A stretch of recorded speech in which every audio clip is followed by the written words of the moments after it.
పువ్వుల నవ్వులు దాసులైపోతాయట. అంత ఆనందంగా ఉండి అంత అందంగా నవ్వాలి.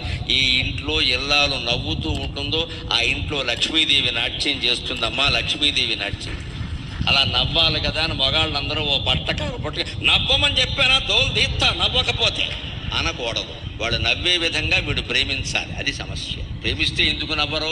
పెత్తనం చేస్తే నవ్వుతారేంటి? పొద్దున్నే నవ్వమని చెప్పాను కదా, 6:30కి బుద్ధి లేదు అంటే ఎవడు నవ్వుతాడండి? నవ్వడానికి టైం పెడతావా? ఆవిడ ఎప్పుడు నవ్వుతూ ఉండేలా చూడరాదా? స్త్రీలు అల్ప సంతోషులమ్మ. ₹1 ఇవ్వడం ముఖ్యం కాదండి. వాళ్ళ ముందు కట్టుకున్న చీరను మెచ్చుకోవడం చాలా ముఖ్యం. అది చేసి చూడండి. అనుభవమే చెబుతున్నా. మీరు 10,000 పెట్టి చీర కొనక్కల్లా, వాళ్ళు ఏదో కట్టుకున్నారు కదా, కట్టుకొని అద్దరిందయ్యా అనండి, ఇంకేం అక్కలేదు. ఎంత నవ్వుతారో వెంటనే. అలా భార్య నవ్వితే అక్కడ సంపదలు ఉంటాయి. చేసిన పని బాగుందని చెప్పరాదా? వేరేది ఎందుకు? అప్పుడు అంటారు సహజంగా, ఇలాంటిదే ఇంకో 2 కొనుక్కుందామని అనే తర్వాత చూసుకోవచ్చు.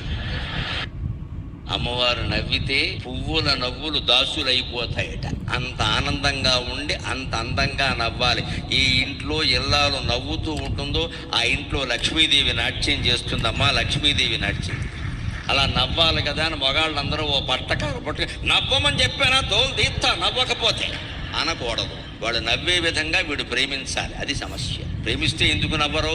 పెత్తనం చేస్తే నవ్వుతారేంటి? పొద్దున్నే నవ్వమని చెప్పాను కదా, 6:30కి బుద్ధి లేదు అంటే ఎవడు నవ్వుతాడండి? నవ్వడానికి టైం పెడతావా? ఆవిడ ఎప్పుడు నవ్వుతూ ఉండేలా చూడరాదా? స్త్రీలు అల్ప సంతోషులమ్మ. ₹1 ఇవ్వడం ముఖ్యం కాదండి. వాళ్ళ ముందు కట్టుకున్న చీరను మెచ్చుకోవడం చాలా ముఖ్యం. అది చేసి చూడండి. అనుభవమే చెబుతున్నా. మీరు 10,000 పెట్టి చీర కొనక్కల్లా, వాళ్ళు ఏదో కట్టుకున్నారు కదా, కట్టుకొని అద్దరిందయ్యా అనండి, ఇంకేం అక్కలేదు.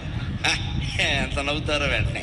అలా భార్య నవ్వితే అక్కడ సంపదలు ఉంటాయి. చేసిన పని బాగుందని చెప్పరాదా? వేరేది ఎందుకు? అప్పుడు అంటారు సహజంగా, ఇలాంటిదే ఇంకో 2 కొనుక్కుందామని అనే తర్వాత చూసుకోవచ్చు.